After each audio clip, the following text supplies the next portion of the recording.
Մոսկվայում քաղցահագեցնելու համար Դավիթն ու Վահանը հյուր էին բլոգեր Էթերի Սնխչյանին։ Մասնագիտությամբ պատամնաբույժ եմ, 5 տարի աշխատել եմ, հետո որ արդեն երեխաները ծնվեցին,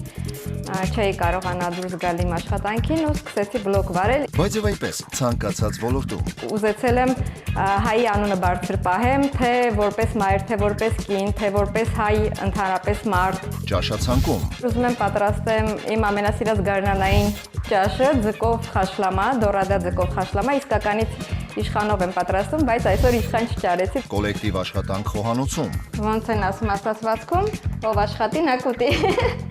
Մեր տան Դավիթ, լսեցիր, իմացա դու չես ուտելու այսօր ոչինչ։ Կարևորի մասին։ շատ մեծ գումարներ է պետք, շատ մեծ աշխատանքային ներդրում է պետք, ժամանակ է պետք, իսկ քանի որ ես 3 երեխա ունեմ, համ իմ համար, համ իմ ամուսնու համար առաջնահերթը, որ ես երեխաների կողքին լինեմ։ Երկուշաբթի ժամը 12-ից քաղցած չէին սպասում։ Դիտեք միայն չէին սպասում կետեմ կայքում եւ մեր պաշտոնական YouTube-յան ալիքում։ Հաղորդման գործընկերներն են Ասկալ ու այդ ընկերությունը իր Լեպո ապրանքանիշով։ Любимый Либо. Լիա գրուպը իր Սլաբադա ապրանքանիշով։ Мужику нужен настоящий ужин. Մարանիկ ընկերությունը։ Ընտրյալ հատիկ, համի գաղտնիք, Մարանիկ։